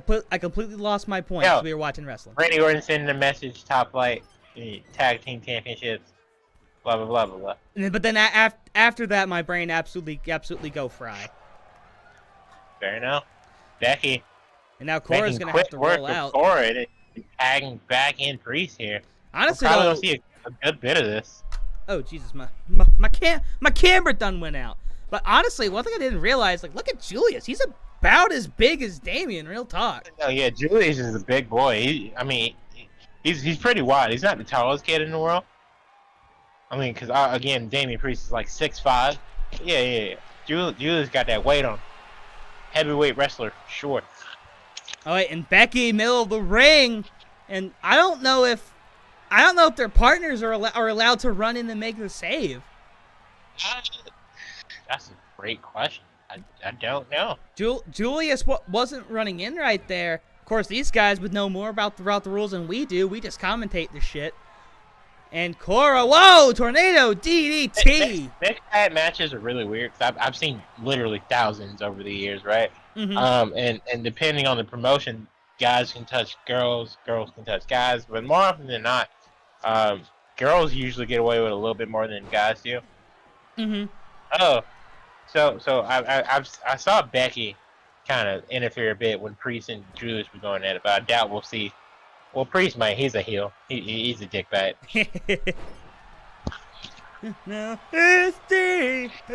oh, and Cora kicking out at 1. And Cora not really giving much of a shit about the man's offense, and the man, well, I don't think she liked that very much. Meticulously setting up that arm. Ow. And Becky up, and now the big boy about to tie it back up. Let's go.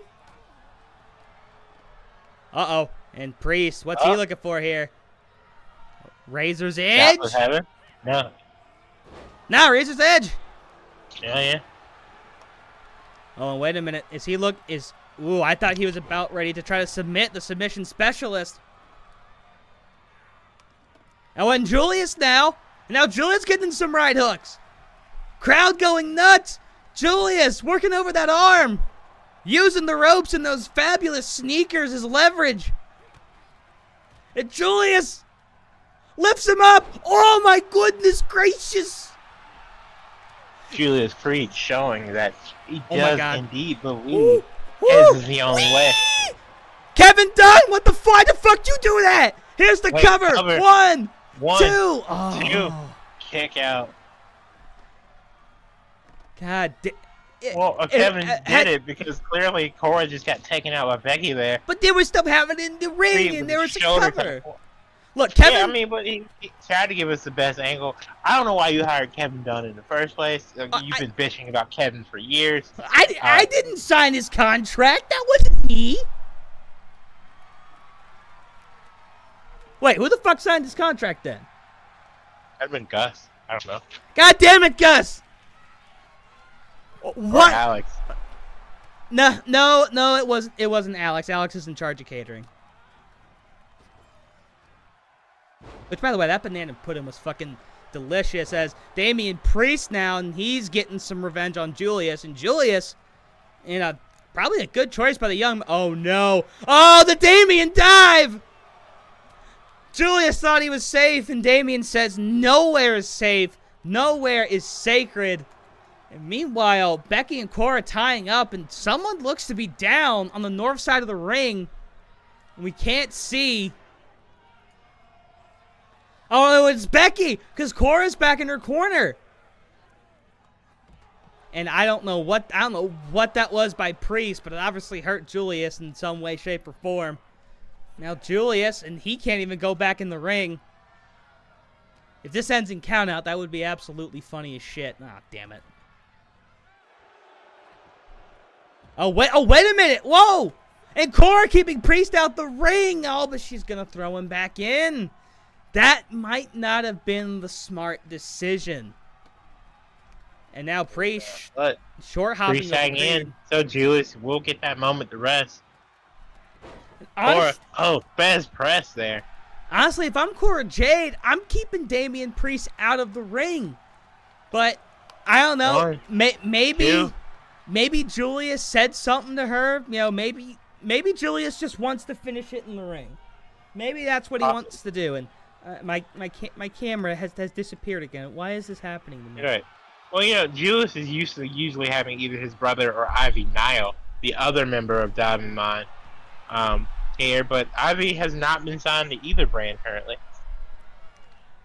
Well, shit, I didn't even know he existed until now, but now you said something. Well, Ivy is a female. Well, yeah, I didn't even know who she was. Now you said something. And the man's got it locked in. The man might make call. Oh, wait a minute. Meanwhile, Julius and Damian were tying up in the background. And, oh, wait a minute. Oh, I thought, oh, super kick. Out of nowhere. Shout out. And Becky Cora there. was slow to get up. Oh, but she's fighting back already. That's the heart of a champion right there. Yeah, but as far as I know, last time I checked, Ivy was a member of the what's the promotion called again?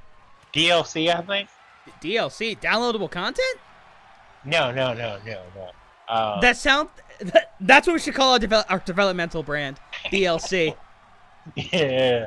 Not downloadable content, because you know that's video game stuff, and we're a real promotion.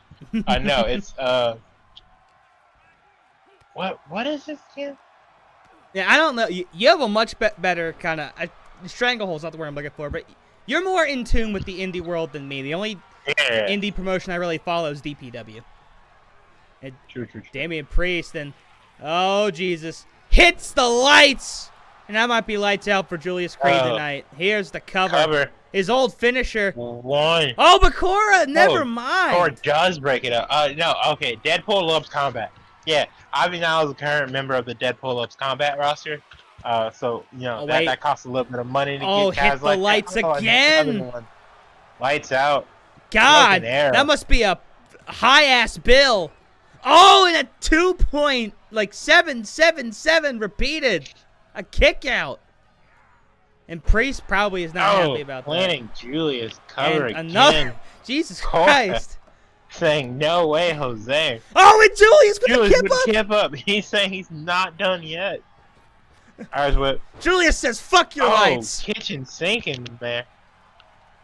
And now, smart decision to tag out on cover a bit. Now Damian forced to get out, and Cora, who saved this match for her team. Uh-oh. Manhandle slam. In the cover. And, wait, Julius, what are you doing? What was he doing? Well, Julius can't touch Becky. Again, it's a very, very weird mechanic when it comes to mixed tag team matches about what they allow and what they don't. But, whoa, ladies and gentlemen, they do indeed believe theirs is the only way as the champions pick up a not necessarily needed but much favored win here tonight, gaining a lot more momentum heading into Defiance. The two forever reigns of Overdrive Championship Wrestling continue. And ladies and gentlemen, another week at least. The deadliest force of all, one's own morals, caused the downfall of Cora and Julius tonight. Who would have thought morality was such a bad thing, eh? Society? Yeah, society. We do live in one after all. And we're living in a society where Becky Lynch and Damian Priest just came out on top. We also live in a society where tag teams, where can they coexist as the tag line, never worked. But will it tonight? I think so, because we've got four men who I think have a lot of respect for each other and professional wrestling, as we've got two of the #1 contenders for the Overdrive Championship, the World Championship, and Adam Cole and the big man Otis taking on the International Championship match at Defiance and former International Champion Cedric V. Alexander and Mr. Nakamura-san himself, the International Champion. Now, of course, Shinsuke, the second ever international champion. Now, you were very high on Cedric having the forever reign with the international title, but Shinsuke managed to wear him down, got the 1, 2, 3, and then the 4, 5, 6. And now, the purple and gold is around the King of Strong Style's waist. And I don't know, if I'm Cedric T. Alexander, I hold resentment going into this match. Obviously, you want to win, you want to have momentum, but you're having to team with the man who took your title from you. Yeah, for sure. But it's not the first time something like this has happened in wrestling, and it won't be the last. I mean, it literally happened in your promotion. Yeah, Cedric, I think, is professional enough. Like I said, when Jordan and Becky were drawn together for the Blind Eliminator tournament, to work together long enough for the match and win the match. Now, after the match happens, he wants to hit a lumbar check. I don't blame him. But as far as I know, as the King of Strong Style is serenaded by our audience here at the the Overdrive Nebula, I don't think at all that the guys are like the lesser pick here tonight. Most people would assume that with Adam Cole's just sheer tenacity and just overall charisma and Otis's power that they're the favorites here tonight, but I don't think so. I think two of the hardest hitting guys on my roster are on the opposite side. And I think Cedric and Shinsuke proved here tonight that their match might be match of the night. The International Championship is well known for having 5 stars. And now, of course, you mentioned Adam Cole, who, of course, came over in the first official OCW trade. Of course, Cole filling a roster spot for Evil, who could not make it from Japan due to traveling issues. We hope to see him in a promotion somewhere down the line. But Adam Cole was the spot, and as soon as his deal was inked for my brand, you were like, hey, I'm going to need to get that. And then we traded. Now I have Drew McIntyre, you have Adam Cole, and Adam Cole might ascend to the top of your brand in record time. How would you feel about that? Yeah, I wouldn't be mad at it, obviously. Cole is a phenomenal talent. He led NXT in the Wednesday Night Wars for as long as he could, and the only week that they did indeed beat AEW out of their demo, Adam Cole was in the main event.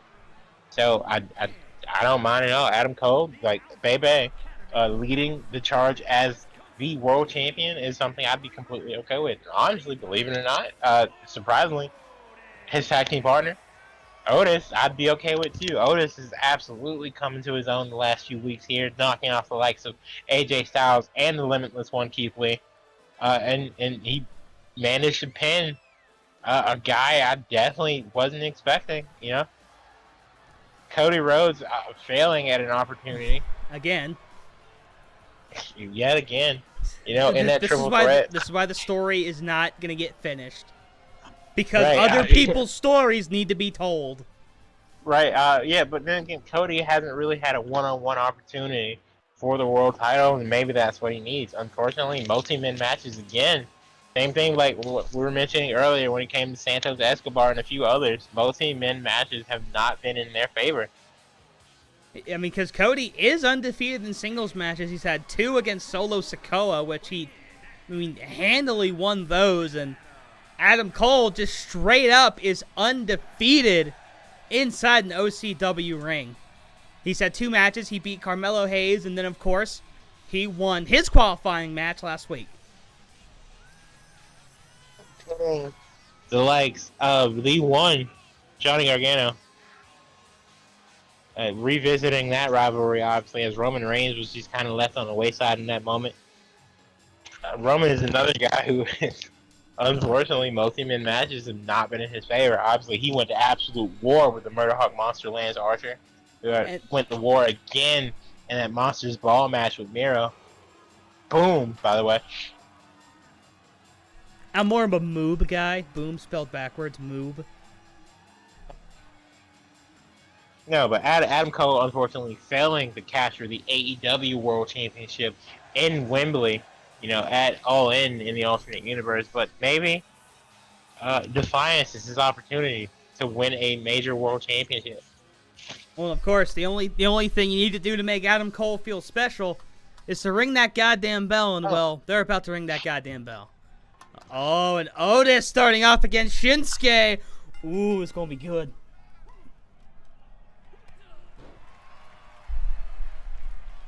And Otis, the and big wow, man proving his strength and then immediately tagging out. A one and done for Otis.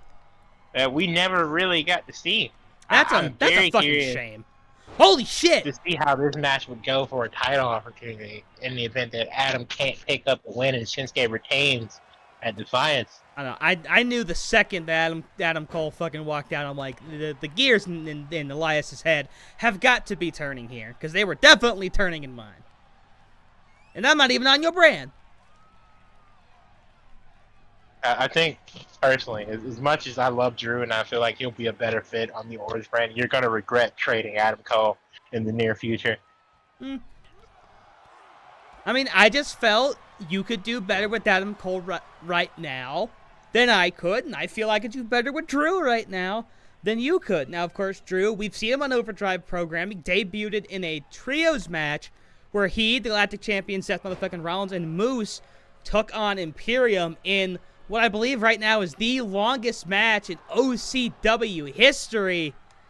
And Imperium ended up collecting, the win and gaining momentum in that match. Of course, Rollins and Gunther set to have an explosive rematch at Defiance, but, that temporary friendship between, guys by Otis. Temporary friendship formed between Seth, Drew, and Moose, and honestly, I wonder if those three are going to stay friends or if they went their separate ways after that match. Of course, time will tell. We know Moose, who's been one of the hottest superstars on the Orange brand, he wants a title shot more than anybody else after failing to capture the U.S. title at Wrestle Mayhem and then not being invited inside the house for the House Open. Fair enough, obviously. And Moose, again, killing it over there. But failing to capture the championship with the opportunity presented itself, working his way back up, and obviously failing again to get that elusive number one contendership spot for the Galactic title, I should say. That going to Seth Rollins, and Seth Rollins proving that was the right decision because, he beat Gunther. Like, the Forever reign never even had a chance to start, unlike the Intercontinental Championship reign of Gunther in the alternate universe, which is still going at 460 days plus. Finally, the legacy of the Elvis impersonator can be put to bed. And Adam Cole, good fucking Lord! And immediately over Cedric Alexander there, who we're seeing for the first time since he lost the International Championship. And honestly, this is a match that I kind of hate never really happened. Because these two could definitely go to war with each other. And Cole picking up and... oh, God, planting Alexander. Here's the cover. Uno and woo. Not enough, ladies and gentlemen. Oh, now Cedric. Oh, springboard tornado. I always, every time I see DDT, I want to say it like that. My favorite promotion. Pro Wrestling. And Nakamura, the King of Strong Style, getting knocked around, but, that didn't last long. Guys. Again, Nakamura is used to being hit very hard. A proficient practitioner of Strong Style. Japanese Strong Style, I should say, because British Strong Style is also a thing. Shout out to Brits. What's the difference? I'm very curious. You want me to go into the technical differences mid-match of British and Japanese Strong Style? If you want to. We can talk about it after the match. Alright, sounds good. Anyway, speaking of the match, Shinsuke starting to mount a bit of a comeback against Adam Cole, who's had his and Cedric's number this match. Now a tag in. Is Adam Cole going to do the same? No. And we have not seen Otis since his one-and-done move at the beginning of the match. Oh, never mind. Here he comes. And he is made of cinnamon. Oh, but Cedric absolutely fearless against the big boy. And the big boy's saying that you should fear me. Into the corner he goes, and what's Otis thinking? Wait. Oh, I know what he's thinking. Oh, looking up to Vader. Oh, good Lord. And, oh, he gets the knees up. Cedric gets the knees up. And Otis was looking to end it right then and there. But the former international champion staying in the fight. Letting Otis. Otis, honestly, kind of doing the smart thing, trying to do the bare minimum, to get by so he could stay well rested, for his title match against Okada and Adam Cole. Oh my God! Oh my! I didn't. Wow. That might end the match. I wouldn't be surprised. Wow. Otis kicks out. Unbelievable. That came out of goddamn nowhere, dude. First and foremost, physics is crazy because I didn't. Roll up! Damn it! I would have popped so hard. The most devastating move in all of professional wrestling. Oh, what hilarious! Yeah, I don't think Cedric really has the strength to pull out a maneuver like that. So using the momentum of Otis to pull that off, again, physics is a crazy concept. Never as he plants him with a phenomenal standing muscle buster. Yeah, but, I mean, definitely a muscle buster, I'll give you that. Cedric showing off strength I don't even think he knew he had. But Adam Cole breaking up the pin, again, like Adam could have just let it go 1, 2, 3 and called it a night. He owes Otis absolutely nothing. But both these guys, at least to an extent, cooperating with one another, and they're trying to reap the fruits. Mark outside of nowhere cover. 1, 2. Oh, not even 2. I'm gonna be completely honest. I didn't even know Shane was the legal man there. Now, he literally just tagged in because Cedric has rolled out the ring. And what a move by Shinsuke, and not going for the cover. Oh, wait a minute. Oh no. Looking for it again. Oh no. Oh, Adam Cole. Maybe. Oh, Shin's got to get the cover. Wait, Cole might be in the ropes. 1, 2. Otis breaks it up. I definitely think that was 3. Otis making the absolutely must-needed save there. But again, more top rope. He doesn't have to do. None of these guys have to cooperate. Now, Cedric. Again, these guys are competitors. Broken broom handle misses. But Cedric kick misses. Neither Cedric nor Shinsuke have really had that opportunity to save their partner in this match. So you really don't know where either of their loyalties lie. But at least for right now, Adam Cole and Otis Dozier, I believe is how you say his last name, they're on the same page. Which, that's an extremely dangerous combination. If you're on the same page as Otis, you're pretty much unstoppable. I mean, he's fucking Otis. Look at him. Now Adam Cole and fucking Otis. Oh, Jesus Christ. Strong arms whip to the corner. And fucking Otis giving a little bit of a thank you. Fucking Otis with the headbutt. Thank you. No, but here we go. Oh, yeah, thank you. Or something like that. I don't know. I can't do an Otis impression.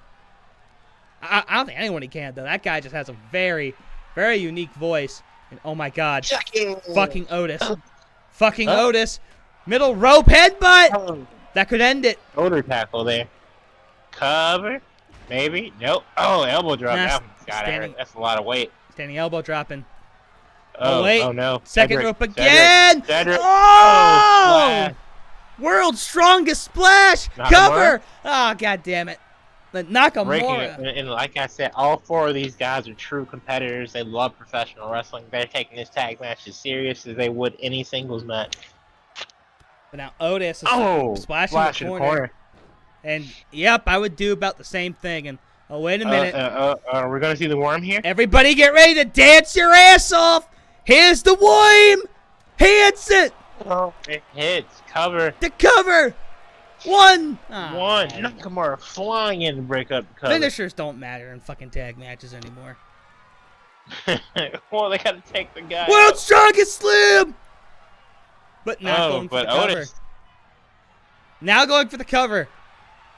1. God. Nakamura saying no. You had at least a good 5 minutes there to go take out Shinsuke and make that cover. Come on, bro. And a spinning slam. Cedric's been going through it these last 2 minutes. I don't even think Cedric's gonna be able to see straight. He probably has double. He's probably dizzy and has double vision. And wait, is Otis a delayed? Oh, delayed. Yeah, Dude, and Otis making sure not to skip leg day. Delayed vertical suplex. Planning Cedric Alexander, who's getting it. Maybe that's Nakamura's plan, and the reason he keeps breaking up the cover. Maybe he just wants Otis to do as much damage to Cedric as possible here. But meanwhile, Adam Cole, you saw a punch to the back of the neck of Alexander, so Cole still very much in the interested party of helping Otis. Otis cover again. Cover. Opposite corner. Adam Cole can't get out fast enough. But wait, now Otis and Shin tagging it up. Referee gets bumped. The referee's going to go tell off Shinsuke. This could be a chance for Otis. Oh, Otis staring down Adam Cole for a second. Cole had his eyes fixated on Cedric. I don't think he noticed that. And now a spinning power slam. Oh, and going for a headbutt there, and he just completely whiffed. Cedric finally trying to get some offense back in here. Oh, Planning Otis got to tag out here by Cedric. And Cedric, a very slow walk back. Nakamura-san now back in the ring.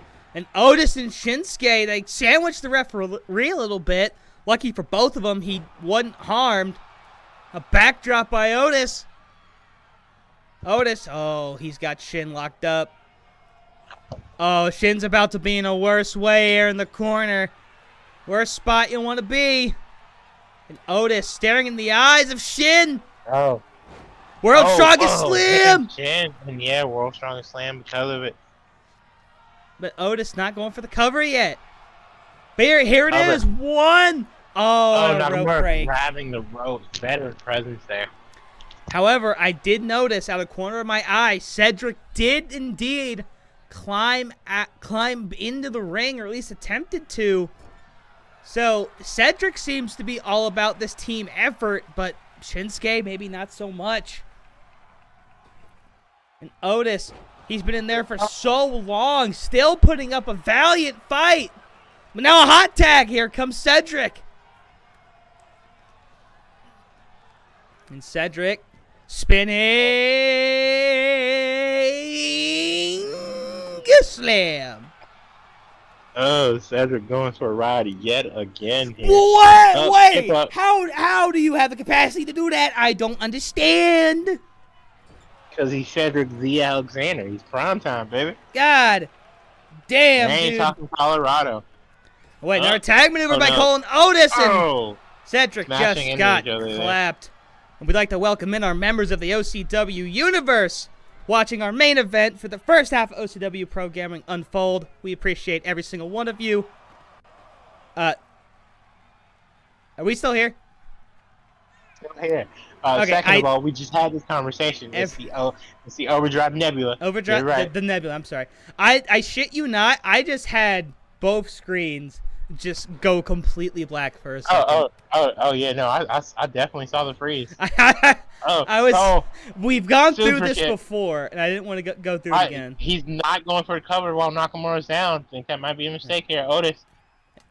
We wish we could be watching AEW right now. No spoilers. We're going to watch it afterward. No, if you spoil Grand Slam, you are banned from the chat. And a quick breakup by Shinsuke. Nakamura breaking up the cover. But again, thank you very much for watching, live audience. You guys are the best. We love the OCW Nebula, as we dubbed you today, because I don't know. It was Elias's idea, not mine. And Otis has been in this match forever. Otis absolutely putting in work. He is a working man. And everybody get ready to dance your ass off for a second time. Shades of Scottness to hotness and an elbow drop.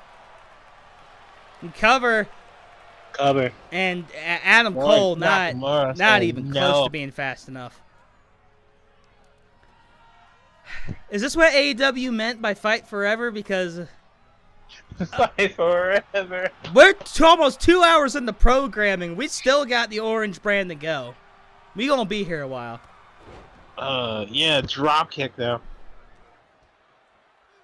And Otis still not tagging out, and Cedric continuing to show feats of strength. Cedric, oh, what a kick! Oh. And Otis, he's slow to get up. Very reminiscent of that last shot Adam Cole had to use. Cedric finally making the smart decision to take out a tag partner in this match. But can he hit Otis with something? Oh no. World's Strongest Slam! World's Strongest Slam by Otis. That's like the 5th one. Also, we have a fellow Alabamian in the chat. Let's fucking go. Here's a cover 1, and that's all he's going to get. Yeah. I don't know how to say. I'm just gonna call Jeru. I'm just gonna call you Jay. Jay, thank you for being here, man. Glad you are enjoying the content. This is why we're Channel 69. We do wrestling, and then we just do whatever bullshit that other guy does. Is it J-R-U-E? It's J-I-R-O-U. Oh. And Cole with a floating drop kick. He was suspended in animation. And, oh, this could be it. Shinsuke's down. Adam Cole going for, I don't know, the boom drop? Or boom quake? I don't know. Wait a minute. Oh, crossbody to the back of his head. I mean, no, because Panama Sunrise is the second row. Yeah, that's what I was about to say. And Otis now. Cover. This could be it. Wait, what a slide in by Shinsuke. Shinsuke sliding in there like Elias slides into DMs. Holy shit. Indeed I do. Gotta sign these wrestlers. You thought I was gonna make it sexual. How dare you? I mean, you made stretching sexual, so obviously you know no bounds. Oh my god. And Cole going for a cover. You forget that the guy is right there in the corner watching you. Oh my god. Reversing here. Again, Cedric took out Cole, and then he had Otis, but he fell victim to the World's Strongest Slam. Nakamura. Jay to answer. Oh, the boom! Yes. He drops the boom! Here's the cover! God damn it! Matter.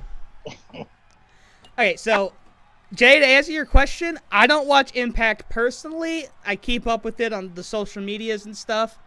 You know, Elias does, because Elias loves the shit out of Josh Alexander. I do. Well, and I have Moose signed over to my brand, so you know we do like Impact. Impact just had their or is about to have their 1000th episode Thursday, right? Yeah, because last week was Impact 1000 should be, no, it already happened. Yeah, because Chris Sabin beat Leo Rush for the title. They had Impact 1000 last week. Yeah, I did see that. Also, I do want to say that I love whoever's doing the social media for Impact right now is great. Because, whenever, one of their former guys does, a famous thing, they'll, post, a clip, hey, remember when RVD made his debut? They were like, hey, remember when RVD debuted in the Impact Zone? Or when The Rock came back on SmackDown the other week, somebody posted, remember the Rock's message to Ken Shamrock when he went into the Impact Hall of Fame? I'm just like, you cheeky bastards. Another muscle buster to recover. Oh my god. 1. Oh my god. 2. No! That's a big man. We almost got to the better brand, but no, we gotta keep watching this stupid brand. I hate it. I'm sorry. How many? Yeah, you better be sorry. 4-star matches we have tonight? How many 4-star plus matches do we have tonight? Oh, all of them except 1? Yeah, okay. Well, all of us are gonna be 6-star. We have the only 8-star match in OCW history. Thank you. There's no such thing. Stop. Ace Empire with Tanahashi and Ospreay versus Top Flight. All right, when you have Tanahashi and Ospreay in the same match, they're both walking Tokyo Domes, so you get an extra star. Dave gave it 5, then gave it another star because he was feeling generous. So then add the 2 stars on top of that. That's 8 stars. That's how you do. That's Stanley math. That's how you do Stanley math. That's still 7 stars. You said when they're both in a match, that's a star. That's 7 stars. No, I told you Dave gave the extra star. He gave the extra star. Hang on. So it's a 5-star match. Plus the extra star Dave gave it. That's 6. And then the 2 of them together in one match is 1 star. No, they're both a separate star. No, they're both a separate star. How dare you not adhere to the logic that I completely made up? How dare you? Back to the in-ring action of the Forever match. Nakamura. Does anyone have a fucking stopwatch on hand? This might become the new longest match. No, we still got a solid 5 minutes before it's the longest match in history. Oh, God. Neither side wanting to neutralize their opponent. Well, again, Cedric did, but it just didn't work. Because Otis countered and hit his finish. And Otis, God. Planning him. I don't know if you heard that thud. Is it finally over? And what do you think? Breakup.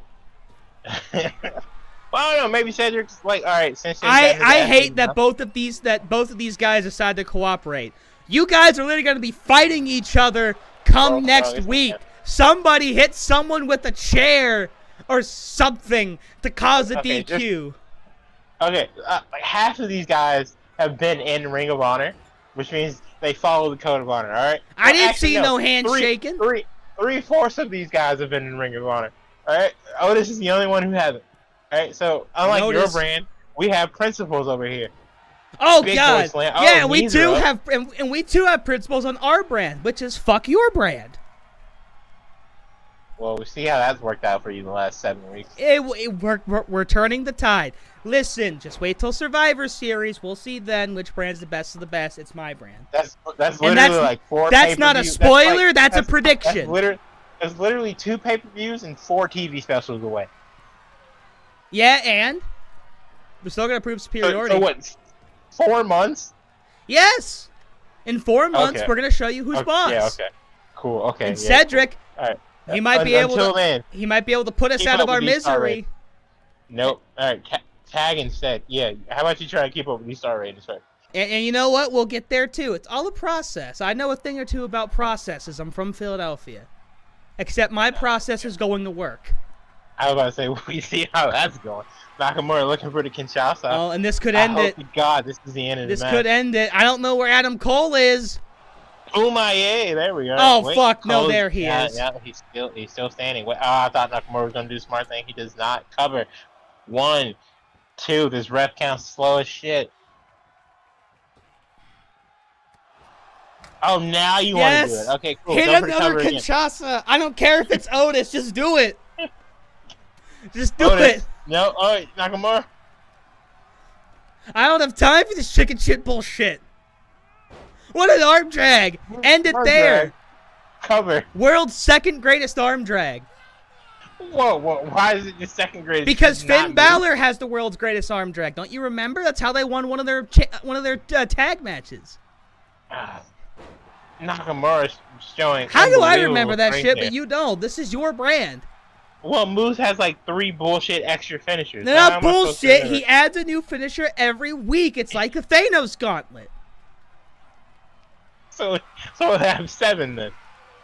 Well, no. The spear, the something or other avalanche chokeslam, and whatever his other one was that I can't think of right now. I'll be watching tapes next few weeks. I'll figure it out. Oh, okay. I do need to rewatch the tapes just for record keeping. Yeah, exactly. I've been falling behind on that real talk. That'll be my big project once Defiance is over, getting record keeping up to date, so that we know the real, true, and honest, accurate stats. We can take a week off. Yeah, shit, I'm down. But until Defiant, which is next week, no weeks off. But god damn it, I wish we could be off at this match. Alright, you know what? I need water, okay? Can you call this match on your own for 2 minutes? Okay, cool. Yeah, I got it. Go ahead. Okay, Otis absolutely working over Nakamura. The forever match that will not end. I'm not looking at chat, so excuse me, because I got a lot of stuff pulled up. And spinning power slam. Alright, Otis picking back up Nakamura. Again, no pinfall has worked so far, ladies and gentlemen, because the other tag team partner has refused to allow it to happen. Otis stalking Nakamura in the corner. Nakamura fighting out of the corner. Adam Cole taking advantage. Otis setting up for yet another up. And dropping the man on his face. Seriously, cover. Cedric Alexander's going to break it up. And 1. Yep, cool. Kick out. this is my brand, and I'm super excited for a 5-star match, ladies and gentlemen. But Jesus Christ, did I miss every anything? chance to be going for like 10 minutes. No, you have not. Holy shit, Otis! Oh my Otis, God! Top rope, elbow drop. Yeah, you made it back in time for that. Please end it. It's gonna break up. 1, and then 1, 2. Wait, where's 2. Cedric? No. No, Nakamura doesn't need it. Kicks out. Cedric would have been late. He would have been late. No. Otis to the back of Nakamura, who rolls out of the ring. Otis immediately follows. When we say have a heart of a champion, we don't mean everybody. Someone's got to be a loser here. Well, Cedric is the first ever international champion. Shinsuke is the current international champion, and Otis and Cole are part of the triple threat main event at Defiance. Well, Otis is the underdog, and Adam Cole is just struggling to capture that championship gold again. Well, they all have the heart of a champion because they're either are or are trying to be champion. Like, maybe we'll get another count-out victory here. Count of 2 right now. Nakamura and Cedric kind of just working over Otis right now. Count of 4. See, this is why I wish we had sponsors, because I could have... You want to know how many ad reads we could have gotten through in this match alone? We would have been fucking loaded by now. At least 8. Yeah.